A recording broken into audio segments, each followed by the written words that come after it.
Welcome to Outa Space, International Arts and Class Struggle Podcast. Prepared and unprepared. The rhythms of art and politics. An interview with Joey van Leeuwen.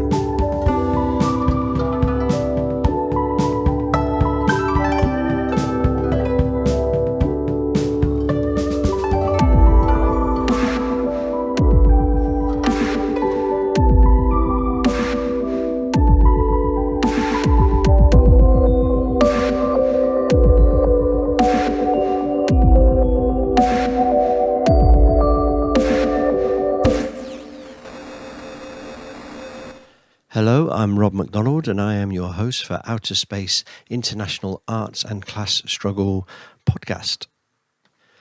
This podcast is part of a series of podcasts that we are doing related to the historical memory of the Spanish Civil War, particularly the Solidarity Park project.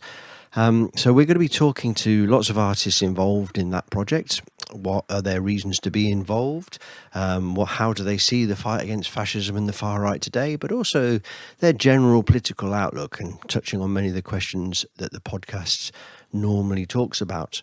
We're also going to make a bit of investigation into the role of women in the struggle for the historical memory today, the recuperation of the memory. We'd also like to thank the Diputació de Barcelona and Amicel, the International Brigadistas Association in Catalonia, for their support in this project. Okay, let's go to the podcast. Hello, today we're joined by Joey van Leeuwen. Hi Joey, how are you doing? I'm doing great, Rob. How are you? Yeah, good, man. Good. Thanks for coming on the show. Joey, as I understand you, you are originally from New York. When I knew you recently, you were in Boston. Present time, I think you're in Sri Lanka, of all places. You're a drummer and a jazz composer, and you performed with your trio in the last Solidarity Park International Festival, albeit online because of the COVID stuff. So we got you on the show. We'd like to know more about you. So that's a sort of short introduction of what I know. Is there anything else you'd like to say? Well, I mean, just about my music, I was brought up doing jazz. My mission has been, to weave together all these threads of like a lot of different kinds of music. Which is, why I'm here in Sri Lanka. I'm actually just renewing my visa for India because I'm living in Chennai in Tamil Nadu right now, studying Carnatic music. So working all that stuff together, also Marxism is a big part of my music. That's how we met when we were both in ISA. And Yeah, that's it. I mean, the interesting thing, you talk about Marxism and which has, in some ways is very simple, but in lots of ways is quite a complex human way of understanding human society, lots of different theories and interesting stuff. But also you talked about jazz, and then you talked about going to India to learn different drum patterns, and for what little I know from Indian drum patterns, they're a very different timing kind of thing, and jazz itself is it's not your straight 4/4 and fuck off that the rock and roll man might talk about. So I'm kind of interested because you performed some music for the Solidarity Park Festival, a jazz piece. I'm kind of interested in your understanding of the complexities of jazz music and drumming, and what's your process when you're thinking about performing? Because if I talk to somebody else, I say, well, okay, you're singing about this or you're singing about that, and it's an easier conversation for people to understand. But when you talked about mixing your Marxist side with your music side. I'm interested, how does that process work in your head? When I think about, music, what I see music as being is, that we learn how to like communicate, emotional content. I mean, obviously, like music as a language, just like any other language, for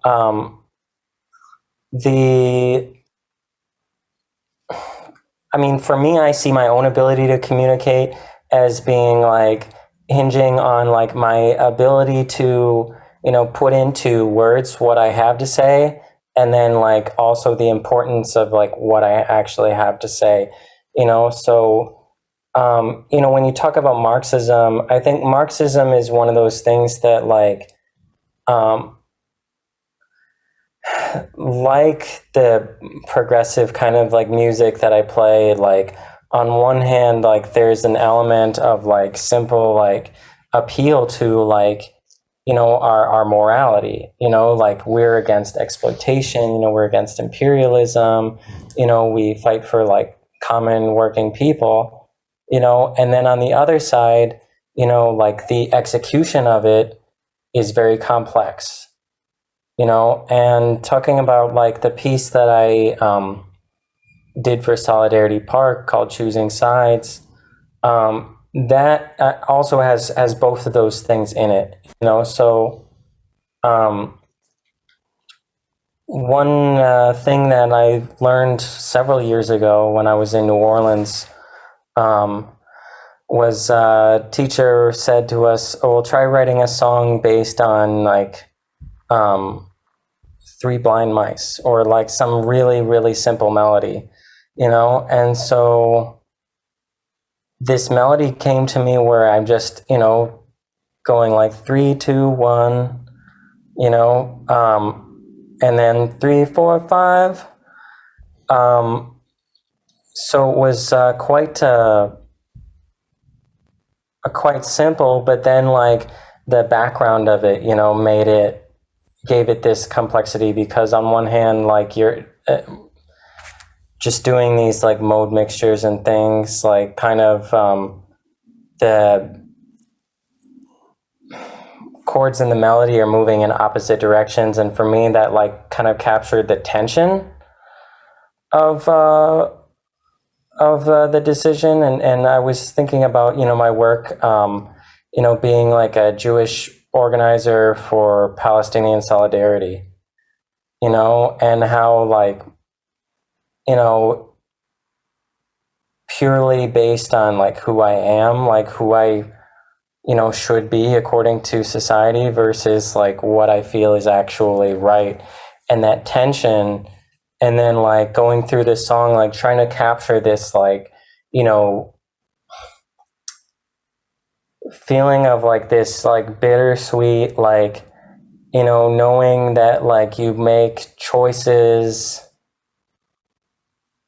that separate you, just as how we do as Marxists, choosing rather than to pursue this kind of like quasi-universalist, Gandhiism or, that kind of viewpoint, that we put ourselves firmly on the side of the working class, and what kind of like tension that produces like within ourselves when we choose sides. I think it's really interesting actually. One of it's obviously called Outer Space International Arts and Class Struggle Podcast, and the Class Struggle podcast bit is important because for me that sort of denotes the class antagonisms in societies, and I think many people forget that that's the key to understanding all things that are going on human. And also if you go deeper into science and modern sciences, the antagonisms between two forces create another situation. And in a sense, I find that really interesting how you sort of tie in the sort of the musical understanding with your understanding of Marxism, because I think the two things coming together is very much what this podcast is about, but it's also very much what the Solidarity Park project is about. It's about bringing musicians and artists and and art in a broad sense together to sort of build a common banner, if you like, against the rise of the far right. And we'll come on to that maybe in a bit more, because I'm really interested in America and your opinions of those kind of things. But You use jazz, yeah? You said you use all sorts of music. I mean, is jazz your main Jazz thing? is my background, and like for two reasons. One, because, I love jazz. It's like the music, of like my country. Like jazz is American classical music, so, and then, I went to school for jazz. That's also like the background in which like most people learn how to like, work through their instruments, at least in the US, so, that's kind of like where I started, being like a teenager and being like, oh, I like jazz. I want to learn jazz. I want to do a lot of things, and then like getting more and more into it and realizing that like it's such a deep and rich and complex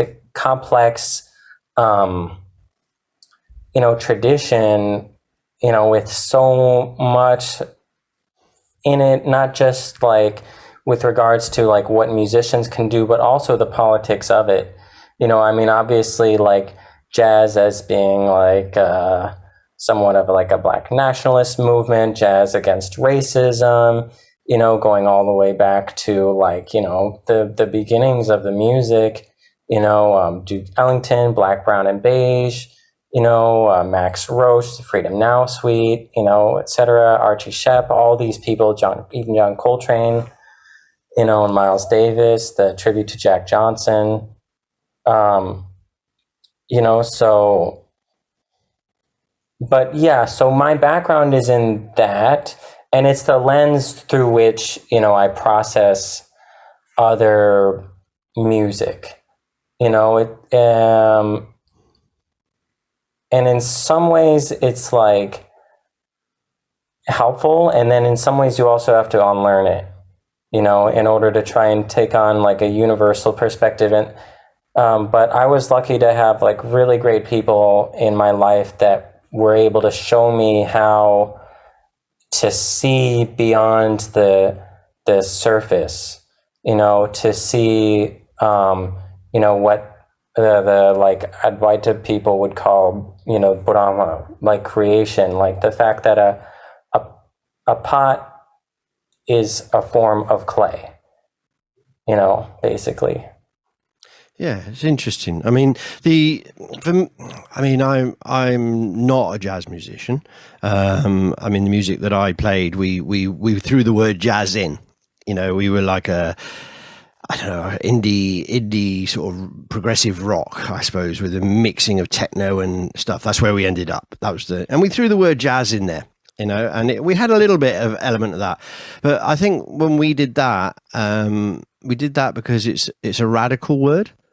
It has a connotation of shaking it up a little bit. No, jazzy. I mean, it's a soft word, and one say, but in another, it's not. I suppose when I think about jazz, I think of two things. And they're sort of counterintuitive. One is that jazz is really radical. It's like change the laws, break the norms, and in the other, it's actually quite traditional trad jazz itself, and it's very, has this old man image. And certainly my experience of it was with my dad. He used to take me and he used to sometimes play, and the music was like not really modern, not really happening. And then you go to the other spectrum, which I would say, drum and bass and all this kind of stuff is based on jazz loops and this kind of thing.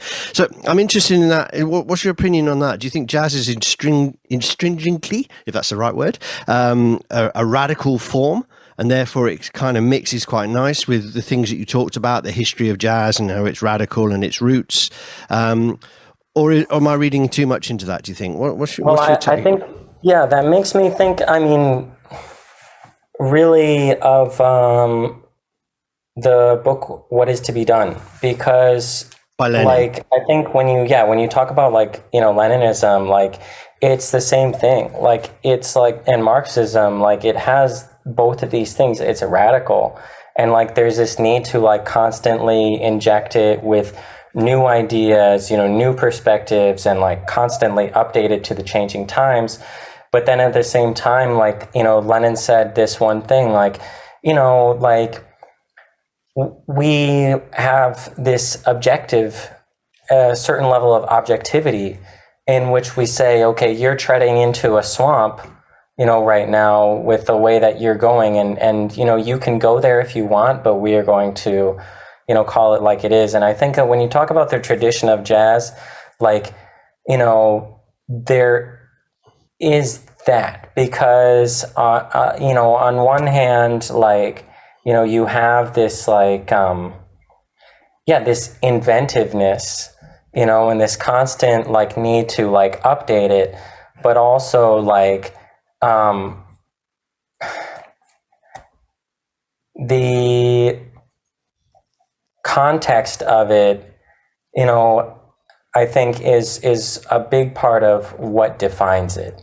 I know for me, as my experience in the American educational system, that this is one of the issues of like huge controversy in jazz, which is jazz education, because jazz education is mostly about the practice and very little about the like history, and so basically it leads to a lot of like basically cultural appropriation, right? Because you've got people who've learned all the techniques of jazz, but they don't understand, Black American history. They don't understand like, you've got musicians that are playing like the music of Max Roach, and then they're like, fans of Donald Trump. They're, when, if you knew like about Max Roach's life, like you would know that he was like a socialist, he was a militant, activist, who like, wrote, performed music about Mao, he wrote militant like music for Black struggle, and was an internationalist and did all these things, so yeah, I think that aspect, there's two sides of it. There's like, I mean, it's a situation that every musician has to negotiate in an individual way, but then in another perspective, like the community also decides. Yeah, it's there's a dynamic there which is interesting between historical stuff and the living idea of something. And for me, I mean, Solidarity Park, for example, it's a community arts project and it's historical memory project, that run the two things, and we work in schools and various other things that we do. But that link about learning the history or encompassing the history, and one which is very complicated in terms of the Spanish Civil War. But it's also, historical memory is not just about what happened in Spain in political stuff, is it? You're talking about, in America and the learning of those things and how they marry up. And certainly, when we talk about Marxism and Marxism also, that is there too. There's, one of my problems with quite a few Marxists is they don't want to think outside the box, outside the traditional values, and they don't want to challenge themselves. They want to stick where they're safe. That doesn't mean that they're wrong, and it doesn't mean that I'm right when we talk about certain issues. But I think this modernization versus traditional is also about the present struggle and historical memory. The two things are there, and they work within music and they work within politics. So maybe we've sort of tidied something up there. I don't know. I mean, would you agree with that sort of understanding of it? Yeah, because I mean, look, we see this huge debate, happening in all over the world. Talking about DSA, Syriza, Labor Party, like this resurgence of, like social democratic, activism. And like, for people who do have the like initiation into this like memory of the working class, like we see already like I mean, I think it's a clear question of like, well, why would you want to try to vote your way into socialism when we've seen over and over again that it's failed? Right? I think that's a one way to put it. You know, when you talk about jazz, it's the same thing. I mean, you know, the things that people do with the music nowadays, they were doing 100 years ago, you know, and those, now we look back and we say, well, it was so obvious that, like, you know, minstrelsy was wrong, you know. Back at the time, you know, there were so many people that clung to it, even though they could, well, we can't read people's internal thought processes, but, you know, we were right and they were wrong then, and now we want to try and move forward, you know, away from, for example, this reformism. You know, I mean, one of the things I found in just being so close to, I mean, I had an understanding of the Spanish Civil War before I came and lived in Catalonia. And I've been here a long time now, and I've been involved in this particular project for quite a long time. But it's interesting how one of the parts of the Solidarity Part project was to learn about what actually happened on the Ciudad de Barcelona at the same time as we were trying to teach that to the new generation, what had happened there, and expand a wider story from it. Interestingly enough, just researching what happened, all the different opinions and angles, if you like, that the history came from as we built up a picture. Now, there's a generalized similarity, yeah? But each report is different, written in a different way, coming from a different perspective, coming from a different individual, different thought process, you know, and then, of course, you have to generalize. But what you end up sometimes with things that don't agree with each other. And also the lessons that you learn from it, some are particularly relevant on one day and on the next day they're not, you know, in terms of updating it. And I think music composition is very interesting. I've heard people say, well, there's nothing new under the sun. You know, and of course, that's completely wrong. Everything's new every time the sun comes around, but it's based on, you know, what came before. I don't know, that dialectical process, I think, is one of the important things in understanding how to fight and how to present yourself in the struggle of the day. But you don't go out thinking I'm going on strike, and then you're not thinking about those things. You're acting. You know, and it's maybe that's a bit like going on stage when you're playing the music. You've done all the theory, you've done all the talking, you've done all the composing, and then you go onto the stage and you perform. You're an activist. I don't know. That's what I'm reading from our to and fro a little bit. This interconnection.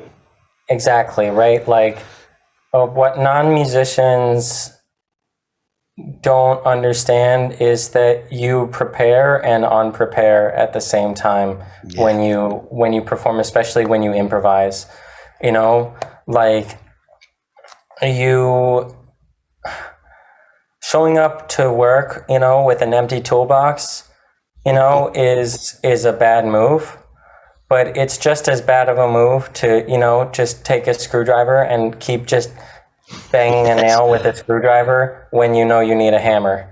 You know, you need to be flexible enough to react to the moment, and at the same time you have to have the tools to be able to actually do that. Yeah, and from a stonemason sculpture's point of view, you quite often have to make your own tool. You know, you quite often can't reach it with the chisel, and you weld on another piece of metal so you can get down into that bit. So it's actually, you know, that process continues. Yeah, prepare. I like that. You have to prepare and unprepare. I mean, I think to unprepare is, let's explore that a bit. I mean, how preparing is obvious. I think everybody would get that, yeah. But how do you unprepare for something? How would you? I mean, I understand immediately what you mean, but could you expand on that? How do you unprepare for a piece of music or for an activist? Yeah. I think the thing that you have to do, I mean, for me, the thing that I have to work on the most always is not comparing the music in my head to the music that is actually happening. And this is something that musicians struggle with all the time, right? Which is like playing something and thinking like, oh, that was terrible because it wasn't what I intended to do. You know, and not listening to like, maybe what you did was better than what you intended to do. You know, and there's no template, you know, that says like, you know, this is what you meant to do, so therefore, you know, you screwed up. Yeah, I think that's really, it's like, I read you with that. I feel the same. You know, you have to be open for errors and to allow them and to exist with them, you know, and not count them as errors. In fact, because I mean, when you're writing a piece of music or you're thinking about it, now I'm not on the level of you with mine, but I would have to write the drum patterns, you know, within the band I was in, you know, and sometimes there would be parts of it which you would allow space to be what came. You know, but at the same time, as a drummer, you're performing a role, particularly in the different genres. So, how would you? I mean, can we tie that to political action? Because I know people will be listening now and go, "Oh, that's all very interesting," but they're talking out their arse a bit. They're going in there, but actually, both of them. But yeah, I was just going to say, both of us are not those people. I take my drum to a protest, you know, and I just have this big bass drum, and I just bang on it, you know, and it gets people pumped, you know, like they chant like twice as long, you know. I think there's an interesting thing here with drummers. I mean, let's digress just a little bit because I want to come back to the main thing that we were going on. But drummers at demonstrations, I love the samba band or the big bass drum getting people going. But sometimes, particularly I remember in the 90s, there was a lot of that. And it used to take over from political chanting. And some people would go, you know, this is where the traditionalists would come in. They say, well, it's not very good. We've got lots of, it's like a carnival. And that seems nice, but it's not political. And I was like, fuck me.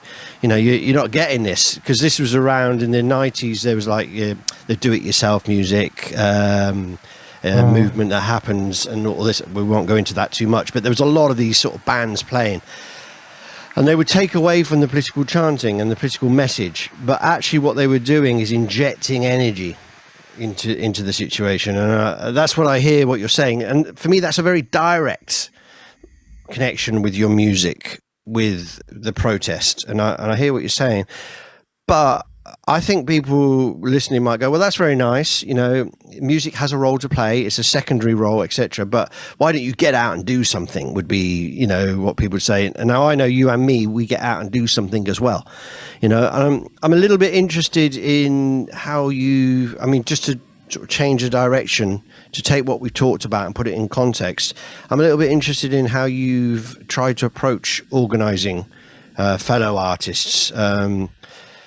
Have you got much experience with that? What's your outlook there? Man, I mean, organizing artists is like herding cats. You know, there's I have actually a document that but anyway, so there's like so many challenges with that. I mean, for one, you know, freelancers, you know, are it's really difficult to organize freelancers because like we're competing with each other, you know, we don't have any kind of like, you know, organization within the workplace, you know, also the legal structures that are in place, you know, so freelance work means you don't have a regular workplace or consistent coworkers or legal protections provided by unions. You know, communication with other workers only can take place off the job and informally. And like, for example, in the US, like you can't get collective bargaining rights through a union with a music venue. Because of this really screwed up law, you know, the employer of a musician is the band leader, right? And obviously that's fucked up because in 90% of gigs, the band leader, so to speak, is just the person that booked the gig, and then the band is going to split the money evenly anyway. So what's the point of negotiating with your band leader and demanding more money, and then the band leader has to say either that they're going to take money from themselves or someone else in the band to give to you, or they're going to go and demand more money from the venue, which is then just going to say no. Yeah, I think so. I mean, there's a big core question there that you're raising, and it pops up all over the place and all the time. And there are different band leaders, but in general, you're not working for one people. Sometimes you get one person who it's their band, and that can be different. But at the top of the show, we talked about the class struggle. And I think one of the things that this podcast has discussed quite a lot of times in previous shows is the class nature of artists, where we sit on that spectrum. And it's a very broad discussion, and it depends on circumstance. But it's often the case that artists are working class in their life, in general, and their money and their whatever. But in the actual relationship with their employer, it's often in a sort of a middle class. We use the word freelance. Yeah, I mean freelance. If you follow that through, it's a petty bourgeois sort of position in society, and so artists are caught in this sort of nowhere land. Often, majority. Some are very clear, but the majority of artists are often in this sort of where it's hard to find your natural place in the class struggle or in the class workers organizations, and they're often not that warm to artists, and then the opposite is also true. So I think when you talk about the difficulty of organizing artists, we're kind of, that's one of the problems, hey? And for me, it's about, well, where should, as an artist, should I orientate towards, so I don't know, do you get that? Do you think that's about right or not? Yeah, I actually used your interview about the class nature of artists for my VMU lead off as some of the inspiration, because that's kind of what I said is that, because on one hand,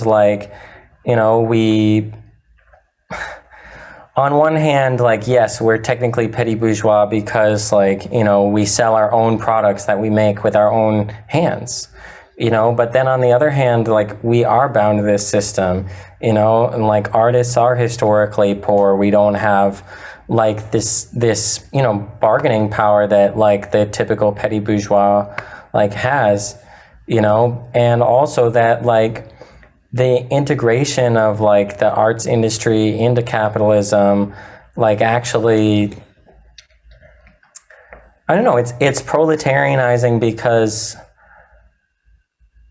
for myself as a musician, I technically sell my own music, but I would go into a club 200 times a year and I would play mostly the same music, for basically piecework.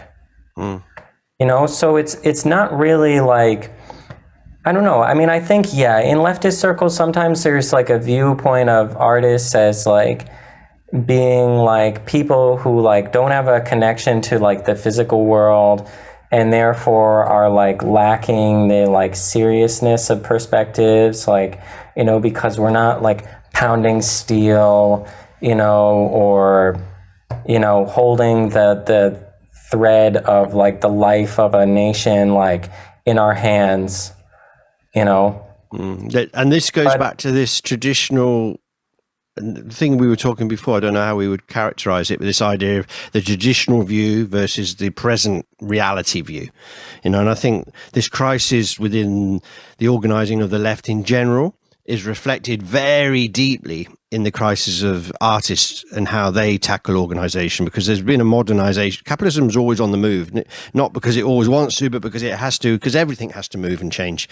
But I think one of the things maybe we're unraveling here is this traditional stuck kind of view, which wants to probably be up to date, and the actual reality of the situation. I mean, it reflects itself also in the Solidarity Park project. One of the things we want to do is build a festival, and we've done 2 online ones, and next May we'll do a real festival. But we have a problem. I'd like to say to you, hey, Joey, bring your band over. You can play, man, for real time. And you'll go, great. Where's the airfare? Where's the accommodation? Where's the wages? And I'll go, hey, man, this is the cause. And you'll go, yeah, of course, I'm coming. I'll spend me savings. Now, some people will do that and we'll crowdfund and whatever. But here we are, a radical arts collective, if you like, talking about all these things. And the reality facing us is to put on a festival. We've got no money unless we go to the governments and then, get government grants. And this is one of the complications we have at the moment in the project. And so, I mean, you're the person who's meant to be interviewed here and I'm going on one of my rants, but this is a complication. How do you think we can overcome it in terms of artists?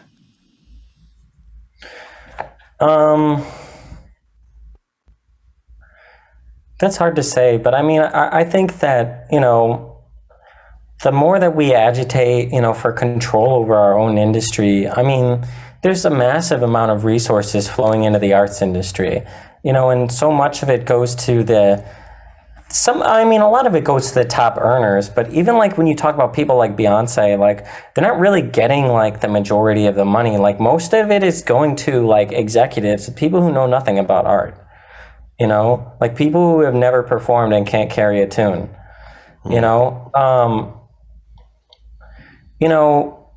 and building. So what you're saying there is the classical class contradictions that exist, and that's how we should focus.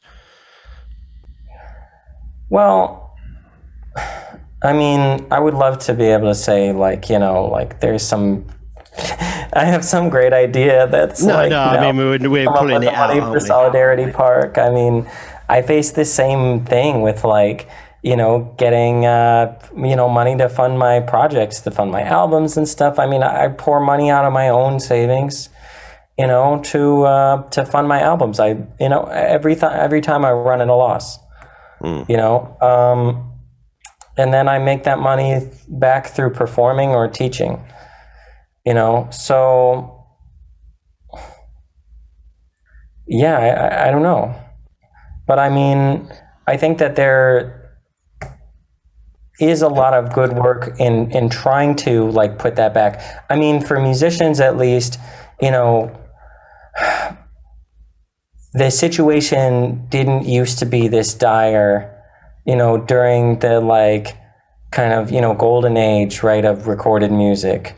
Because the Beatles could, go like several years without any live performances and still make tons of money, right? And that's an extreme case, but even like regular bands, they could make a decent living off of albums. Streaming is one of these things that's like really like decimated musical life, because now like you don't have any kind of, income off of your intellectual property, right? You're only making income as a laborer, and that money usually isn't enough. I mean, in my 2018, which was my last full year as a music performer, I made like $14,000 the entire year, and $6,000 went to rent without utilities, which is like for the US like extremely cheap because I lived in New Orleans. But like, I think agitating, for a restructuring of the rules, is going to make a big difference. I mean, for example, Spotify pays 1/3 of 1 cent, for each stream, but it's not just that they're pocketing so much money, but also that these preferential deals mean that if you listen to my music, then your money is going to Rihanna and not to me. Because that's the way that system works, and it's driven also by payola.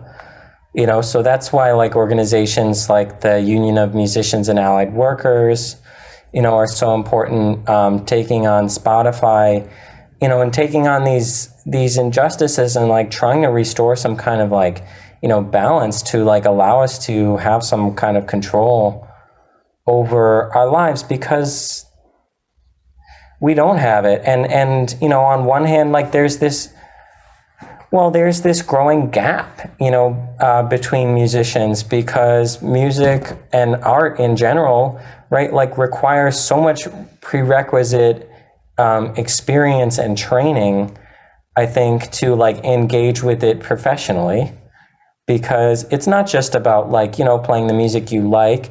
I mean, for me, most of the music is music that other people like and that they decide what they want to hear. You know, and that requires a lot of training to be able to, you know, learn thousands of songs and just call on them by memory at any time, you know, and then there's this growing gap between like people who like are saying, I'm going to be a musician by all costs.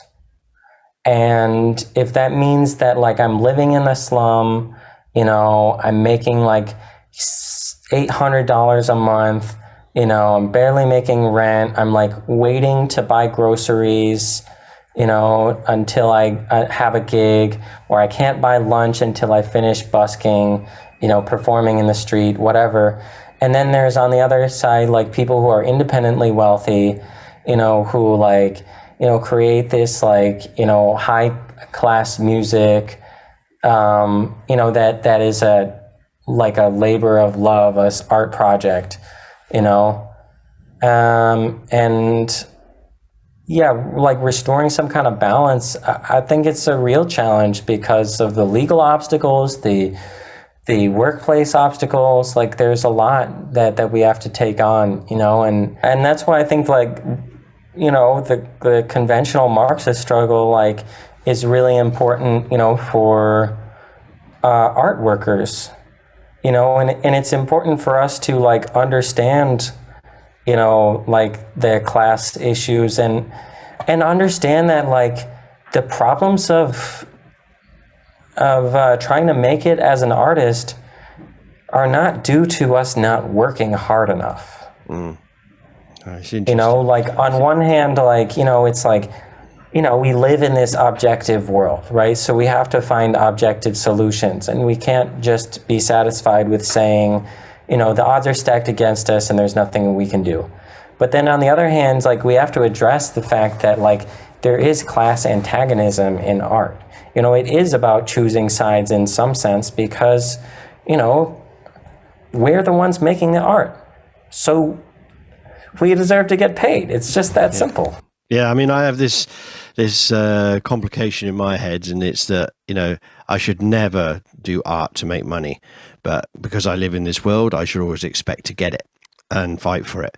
You know, it's like a complication between those two things. I mean, the other thing that comes to mind, and it's a good way to sort of round off what we've been talking about, is, you know, obviously I think about the international brigades and why they made the choices they did, you know, to come and fight in the Spanish Civil War, you know, and all the contradictions that you're talking about, you know, basically putting bread on the table, roof over your head.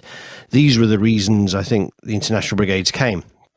And their inspiration obviously is an important lesson for today. So maybe, you know, what's your take and feel of the role of the international brigades? You know, how does that impact you? I mean, I think that's exactly what we just, you know, touched on, which is that the international brigades are people that say, you know, this is not my fault, but it's my responsibility. You know, we didn't choose to live in a world with fascism, but we know that it won't go away until we make it. We have to make capitalism go away. We have to make fascism go away. You know, that's what unites us, you know, as socialists, right? Is that Yeah, well, I mean, from an American's point of view, obviously you're an internationalist in your outlook, but you're an American, eh? And sometimes people look over and see, you know, well, Donald Trump's gone now, but he's still got a lot of votes, eh? I mean, there's obviously a growing left and a good radical movement over in the US these days. But what about that as an American? You know, how do you see the direction of the world going in with the right and left question? I think in one sense, like the settlers argument, like has a certain appeal. A lot of these, extreme right-wing people are people who have a material interest, in maintaining this oppressive system and increasing its oppression, right? I mean, people like, police, right? People like, these, rural, extremely wealthy people. Obviously, like, the most conservative sections of the, major bourgeoisie, like the coal and oil, companies and their personnel, right? And also the people whose like tradition in the U.S. is like founded on exploitation, because their family history, is based on, the genocide of Native Americans and Black Americans, right? But then on the other hand, they're not the majority. They're definitely a minority.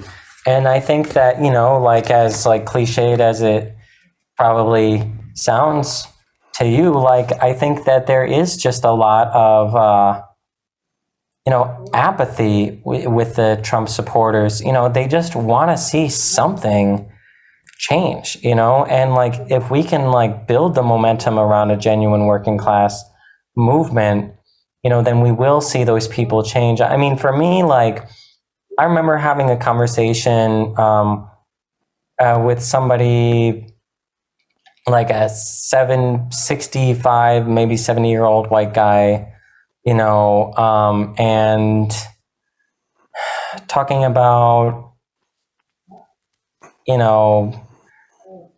corruption. I mean, I don't know. He just said something real generic, like, the Democratic Party is so corrupt. And I'm like, yeah, and Republican Party is so corrupt too, and this and that. And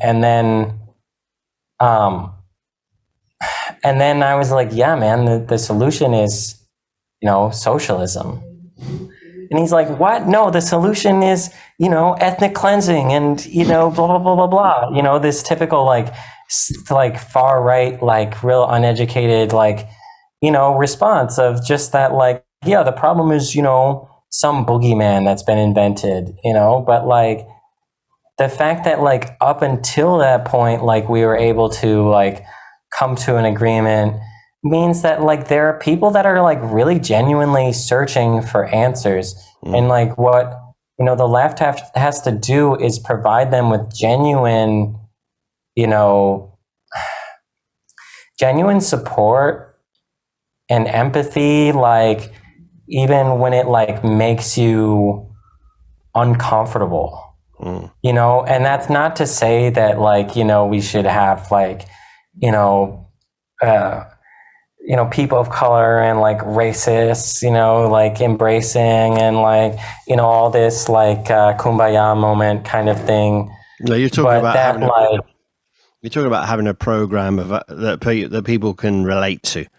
So again, we're coming back to that point, hey, about how to make the living struggle something that's relevant, while not forgetting everything else. So listen, Joe, I think it's a good place. I mean, I really like the last point you're making there, because it's basically, let's win people.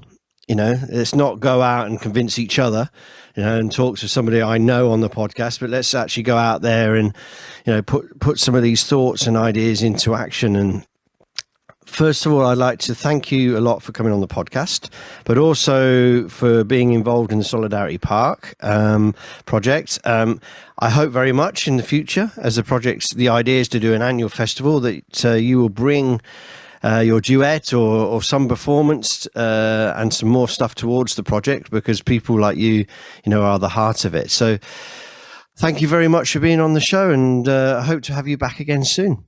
Thank you, Rob. Good to talk to you. Good to see you again. And yeah, until next time. Yeah, till next time. Bye now. Cheers. We hope you enjoyed the show. If you have something to say to us, then join our Facebook group or contact us at outaspace.com. That's outa-space.com. See you soon!